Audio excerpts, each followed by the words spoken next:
Hey everyone, my name is Megan Menziver and I'm an intern at LRT Sports. And today we have a very special guest, Mark Glicini. He's a current professional athlete in the Premier Lacrosse League as well as the National Lacrosse League. He played his college lacrosse at Yale where he was an All-American. In his first year at the PLL, he was nominated for the award given to the best short stick defensive midfielder and he received the Teammate of the Year award. Last year, he was selected to represent the United States men's national lacrosse team.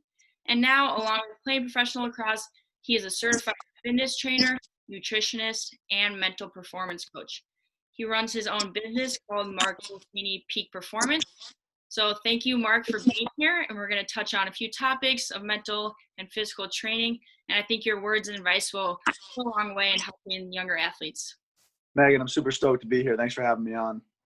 All right, so we're just going to go ahead and get started here. So first, we're going to talk about the topic of the mental game.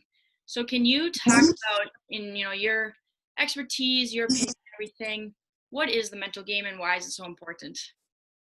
Yeah, awesome. So I think it's something that's very esoteric or abstract for most individuals. What is the mental game? How do I do it? Why is it important? And there's a few things that come to mind. And I actually started mental training before I knew what I was involved in. So when I was in high school, just to give a brief synopsis of why it's so important to me, I was about 18 years old, and I was coming off of North Jersey Player of the Year as an ex-attackman, coming into an even better year, my senior year. And I got a stress fracture in my lower spine, which put me in a hard brace from my pecs to my tailbone. And I was in this brace for 6 months, 24/7, having kind of this identity crisis. So this will all stem back to loss. And 2 months into the 6 months inside the brace, my mom was diagnosed with stage 3 lymphoblastic lymphoma. So kind of a lot of tumultuous events happening all at once. For me, I was already having an identity crisis of who am I if I'm not an elite athlete. I already saw myself as a superior student athlete, and I was acting in line of who I wanted to become. And when I lost that from a physical standpoint, and then I had this emotional battle going on with my mom, who has since beat it, and she's working with cancer survivors and patients to this day. It's in kind of a different realm, but same realm as a fitness trainer and very motivational way, because she went through the experience and she can help people guide through that kind of ups and downs of it. So without being too long-winded about it, essentially I poured myself into the things that were important and I could control, which were writing. I started to visualize a lot more, and I stopped with the whole why me, why is this happening, and now I changed that question to so what, now what can I take advantage of, which it is within my control, which now we're hovering over what the mental game is. Mm-hmm. Can you focus on what's within your control to the best of your ability, right? Your focus, your effort, your attitude, not your aptitude determines your altitude. So all of these type of mantras and mottos fit into explaining what the mental training side of it is. But at 18 years old, I didn't know what it was. But when I was writing poetry and getting negative energy out of my body and setting goals and visualizing a stronger version of myself, even though I felt weak, I didn't know that at the time, but I was doing it, right? I was involved in mental training. And now fast forward, I had a mental performance coach at Yale when I was now going on 21 years old, my junior year at Yale, Brian Kane, who actually works with Marquette, and he's still a good long-term friend of mine. After I graduated Yale, I moved to Manhattan, and then I called him up 2 years later after financial services and said, I think I want to do this full time. It's all I really think about. So this to me is more of a job and more of a career. It's a calling for me. So I was actually just speaking to Brian Kane about it, and we were reflecting on, he really helped me my junior year understand how to do it, right? And a lot of teachers deliver homework, and that's what, right? And life deals you cards and unexpected events all the time, and that's what's happening. And the mental game is all understanding the how. How do I deal with this? And if you do it correctly and often, you answer questions like, how do I play my best when it means the most? And isn't that cool? And how can I be intense without being tense? And that's what every athlete strives for. So through this long journey of first feeling lost at 18 years old, getting introduced by Brian Cain my junior year, I was able to grab hold of something that I not only saw was cool and new, but it was something that was helping me as an athlete. I think it's a reason why I was able to take it to the pro level. And now that I work with high school student athletes, college athletes, pro athletes, Olympic hopefuls, and business professionals, there's not an arena that I don't see its importance in. So it really takes your performance to the next level. Everybody understands the importance of physical training because you can see that, right? And it's not necessarily the fact when we talk about neuroplasticity and you could become what you think about most of the time, and you perform how you train most of the time. So I hope that gives a little bit of color as to what the mental game is all about. And if you can't tell from my emotion and passion about it, I am obsessed with teaching it, promoting it, and a big advocate for it. Yeah, that was awesome. Thanks for sharing your story and how it all began. And yeah, that was awesome. So going off of that, how can student athletes train their mind and not just their bodies? Sure. And it's a great question. I think what comes to mind is success leaves clues. So there are people out there that are doing what you want to do at a very high level, right? And I think it's easy to get caught up in the downstream of life, which just means I'm going from day to day, and like Brian Cain would say, you're counting the days rather than making the days count, right? So how do we make the days count?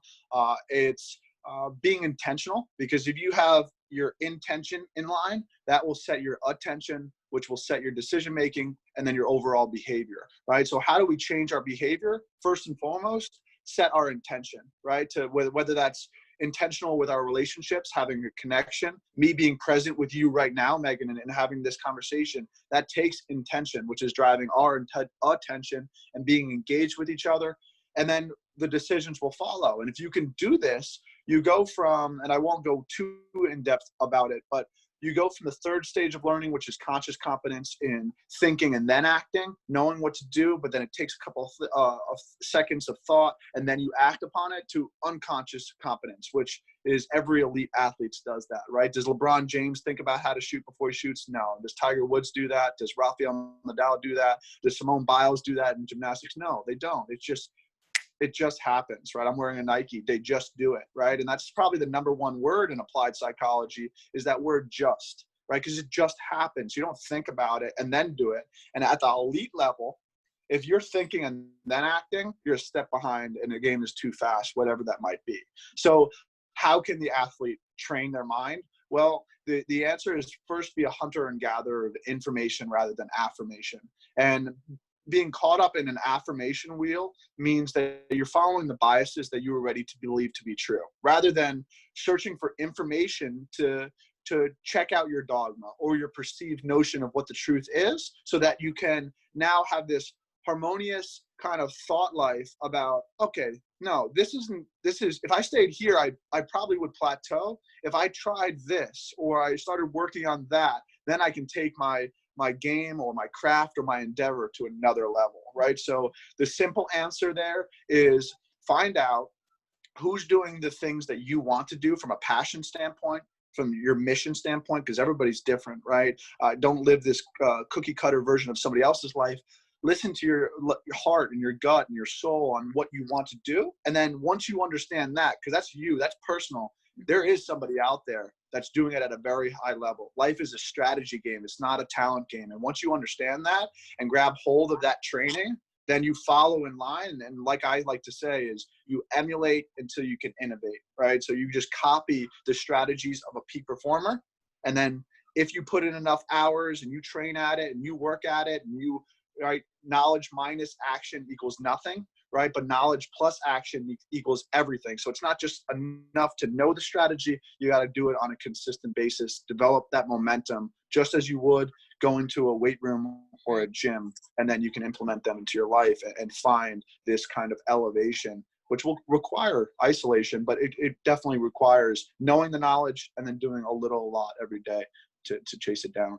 Yeah, that's a great piece of advice.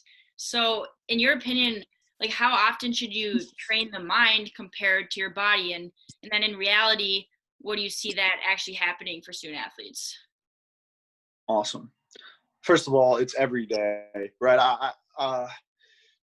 just because you can't see its growth like you would in a bicep curl. Here's a funny little side story about that. There's a study done with a group of seventh graders, 3 groups, right? And the first group was told to do 3 times a week for 20 minutes bicep curls in the weight room, physical training. The second group was told no training at all. And the third group was told to do mental training, which that meant visualize themselves for 20 minutes, 3 times a week, picking up a weight with a bicep curl more than they could even do in real life. And 3 weeks later, what they found is the first group that was doing the physical training had a bicep curl increase in their growth of 5 to 7 pounds. The second group that wasn't training, no growth at all. And the third group that was only doing mental training, 3 to 5 pounds growth in their bicep curl. Now, how is that, right? And imagine if you took that mental training and mixed it in with physical training, right? Just because you don't see the physiological adaptation, right? If you want to do a deep dive into it, neuroplasticity is the word. It's a really fancy word, scientific word for saying that if we continue to think about new ideas and then implement them into our life, we will have that innovation, adaptation from a mental standpoint too. So to answer your question, I think mental training is as important, if not more important, because the mind quits first, right? If you're thinking about this huge endeavor, what is usually the first thing to go? Does your body break down, or do your mind say, oh, this is a little bit too much, right? So I think it's the mind. It usually is the mind, right? And there are those rare circumstances where you get seriously injured, and those are definitely the case. But cultivating this and developing this, and the same way you would callous your hands in the weight room, you can callous your mind too, and build it and grow it and allow it to flourish. So it's not something that should be overwhelming, right? There's many different ways in which you can do mental training, right? Things I like to do are writing down what I'm grateful for every single morning, right? It's something that's become unconscious for me. I automatically do it. But you can't be fearful and grateful at the same time. So that's something I do from like a physical journaling or meditation standpoint.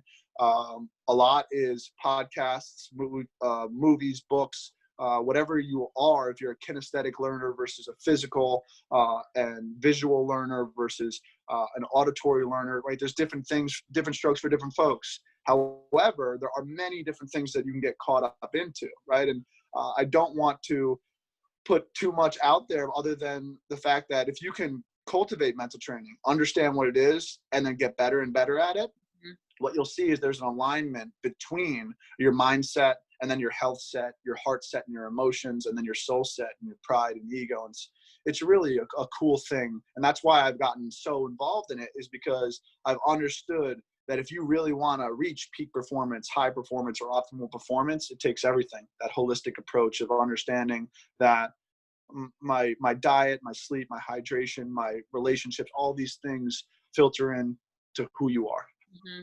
Yeah, I think we all know now how important mental training is.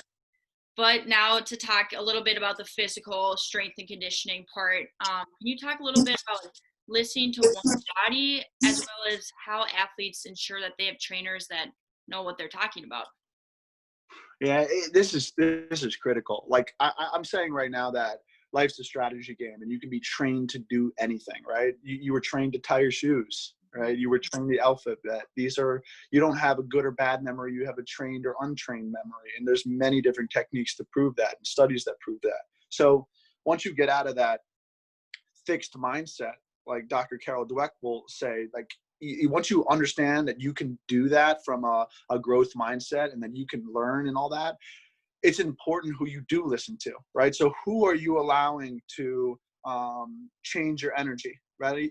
Like if you talk about individuals at both at a high level, I would ask, does one do mental training, does one not? And I'd say there's studies that show that if you do mental training, you're already above the curve. But then once everybody's on the same level, like the love of the ball or their craft is at the same level, the competitive fire is at the same level, then I would say, well, whose energy is in line, right? So now it's an energy audit of your current environment, your relationships, and are people building you up? Are your closest relationships building you up? Or are they pulling away from your energy, right? And this is as simple as analogizing it to the phone battery on your phone, right? Are you constantly putting out fires throughout the day? or are you protecting your thought life and really using that time to have deep connection rather than piddle paddling in shallow waters all the time? So to answer your question is, I've been fortunate to have a really loving and unconditional family, from my older sister to my parents, but also great coaches and mentors who knew what they were talking about, and they had my best in mind, right? And that's, I'm not saying it's like a prevalent thing that maybe your best is not in mind when somebody's telling you what to do, but you really need to audit that and really say, does this friend really want what's best for me, right? And you could take that from 12 Rules for Life, 12 Rules for Life by clinical psychologist Jordan B. Peterson. One of his 12 rules for life is make friends with people that want the best for you. And I would say the same about your coaches, about your teachers, about the leaders and who you're listening and following. Because if you want to be a great leader yourself, you have to be an exceptional follower. So whether it's strength and conditioning or otherwise, just make sure you're listening to people that want the best for you. Gotcha. So how important would you say sports-specific training is, and what does that look like? Yeah, absolutely. And I was talking to, on my podcast, Grateful and Full of Greatness with Mark Glicini. It's on Apple Podcasts and Spotify. The specific one I'm about to talk about was with Kyle Harrison, who's been a legend in the lacrosse world. I mean, I looked up to him right when I was picking up the stick, and now to have a friendship with him is pretty surreal. And we were talking about this on the podcast, that you have a role, you have a position when inside your sport and inside your team, right? And you got to make sure that when you are physically training, you're doing the things that are best for you. So lacrosse is a lot of torquing and when you're passing and shooting. So you want to make sure it's omnidirectional and sub-maximal load. Not to get too technical here, but if your sport doesn't require you picking up a massive boulder or tire flipping, I just want to make sure that I drive home the point that you want to train how you would perform, right? And the mental game is how you play your best when it means the most, but the physical side of the things allow you to be conditioned to perform every quarter or every period, whatever that is during your sport. And I think it's just something that gets caught up, right? Because you follow this person on social media, or you see this person and they're big and strong, so you start following their plan, but it's not directly in line with what your sport calls. And the last little example I'll give is I play short stick defensive midfielder in the Premier Lacrosse League for Team Chaos Lacrosse Club. And my job is arguably to be the most conditioned athlete on the team or on the field, right? Because I'm doing so much running, right? That's much different than what I would expect from one of our top shooters on the attack side of the ball. So you want to make sure that if I'm doing endurance exercises, that doesn't mean the attackman or the defender or the goalie should be doing the same thing. The goalie should be more hand-eye coordination and reaction time. The defensive side of the ball is more footwork. Offense is more shooting. So there really is that sport-specific element to understanding it and then implementing it to your life if you really want to see the results on the field, court, or mat. Yeah, totally. Makes sense. All right, so now moving on to the third topic. You talk about winning the little battles in your life because that makes the biggest difference. Can you expand on that topic a little bit more? Absolutely, Megan. So I actually been fortunate enough. I went out and played for the San Diego Seals. It's National Lacrosse League. It's indoor box lacrosse. Not many Americans play it. It's more of a Canadian, Native American sport. However, by being submerged into that, I went out to San Diego. I was living out there. I'm originally from New Jersey. And there's a couple relationships, or several that I've come across that really have enhanced my life. And one that I will talk about right now is Dr. Christina Bersari, who just retired as the head sports psychologist for all of the NBA. I showed up at her doorstep several months ago, and now she's turned into a good dear friend, another person that's on my podcast, Grateful and Full of Greatness. And we had these long discussions about sports psychology, applied psychology, but then just life, right?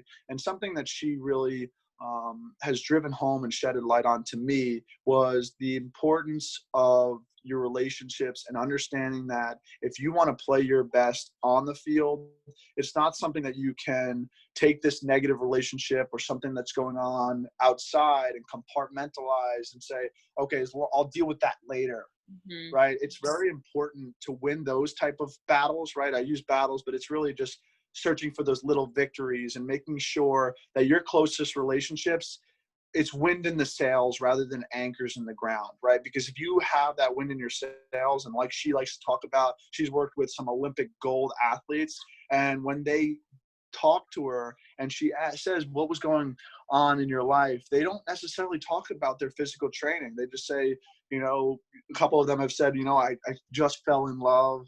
I just had a kid, and I'm just so overwhelmed with the gratitude of the relationships in my life. So in answering your question, I used to believe when I was a high school athlete, and that I could just be like, I'll keep that over there. And although that's on the fringes, like I'll go back and clear my head through lacrosse and then come back and tackle that later. And I didn't realize that was leaving me in like 5, 6, or 7 out of 10, right? You don't realize it because nothing's really impeding you, because it's a relative thing. But then once you do get those little victories in your life from a nutrition, sleep, hydration, physical strength and conditioning, mental training, and then your relationships, spiritually, emotionally, with yourself especially, and then your closest relationships, you're like, wow, this is the performance, or such a higher level of performance than before, right? So I actually get so passionate talking about it because I've seen it firsthand, and I've seen it for my clients, and it's just like, it really is an emotional experience, because you're like, wow, I didn't know it could be this good. Mm-hmm.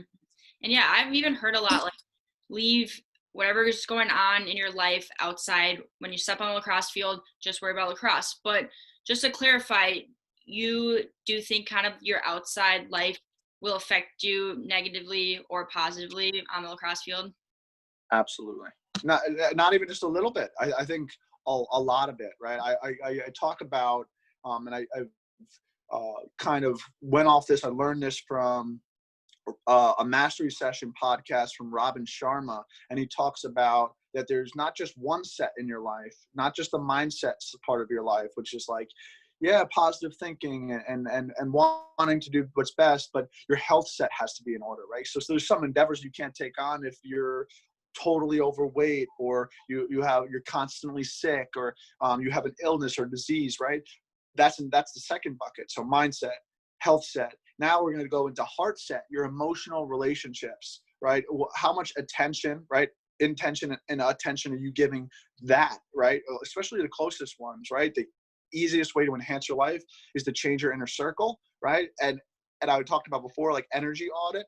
And then the last one, which doesn't have to be religious at all, is your soul set, or your spiritual aspect of, do you see yourself? Do you believe in your heart of hearts that things in the future will be better, right? And adversity, you can use this metaphor that you're either wildfire or a candle. And something that blows out a candle and kills your belief system is the same thing that extends a wildfire, right? So you have to make sure that there are things in your outside life, right? Whether that's your mental health, right? And finding times to be calm so that you can be on, right? Because there's a mindfulness aspect to that, right? Which is so important. That's a whole nother tangent. But to answer your question directly, it's not only a small factor, it's everything. And you'll see a total increase in your performance wherever it is if you win those little victories off the field quarter, Matt. Yeah, gotcha. All right. So going back to the mental game, I have one more question about that. What is one thing that you teach that you think a lot of student athletes struggle with? Like, kind of, younger athletes, high school and college athletes, what do you think would be one piece of advice or one piece that you teach that would help a lot of them? Amazing question, Megan. The power of momentum. Momentum is the most powerful thing in the world, and the way to describe it is space distribution versus mass distribution. And space distribution is doing a little a lot rather than a lot a little, which means if you do a lot a little, right, work out 2 times a week for 4 to 6 hours, that's going to lead to burnout, exhaustion, or injury. But if you do a little bit of sweating, a little bit of meditation, a little bit of reach out to your closest relationships, and a little bit a lot, right? Just every single day, we drastically underestimate what we can do in a week, month, or year, but we drastically overestimate what we can do in a day, right? And we stress ourselves out that way. So peak performance is an expression of being completely present. And that requires you to break your outcome goals So your North Star, I want to be this in 3 to 5 years, down into your performance goals, which can I measure this? What can I measure? Biofeedback, like your weight, your resting heart rate, your VO2 max, and then your process goals, like those specific strategies that you can work on, like your breath and coming back to right here, right now. And if you can break those things down into space distribution rather than this mass distribution, you find out the easiest way to eat an elephant is one bite at a time. And you don't want to ask for a shorter mountain. You just want the strength to climb it. So how do you get that? One step at a time, right? So that's the biggest piece of information, is because the brain is pushed by one of two things, either avoidance of pain or desire of pleasure, right? So if you have those two things and you understand them, then you can build this narrative in your gut, right? That allows you to take hold of, if I can win these little things, like making my bed, like drinking enough water, like getting enough sleep, like reaching out to somebody and having a deep connection with them, then what ends up happening is you win that outcome goal, just because you've been present on top of present moment, on top of present moment, on top of present moment, which led to momentum and you hitting your performance goal and then reaching your North Star. Right. Yeah, I think that's a great piece of advice and critical for especially younger athletes to hear. Thank you, Megan. Appreciate it. All right, so I have 2 bonus questions if we have time for those. So going on to those, Inside Lacrosse wrote an article about you, and the PLL Chaos coach, Andy Towers, quoted calling you the best teammate in sports. You also received the PLL Teammate of the Year award, and at Yale, you were named the best teammate voted by your teammates. So I have a question for you is, do you think at all about acting as a good teammate? Is that something you focus on, or what?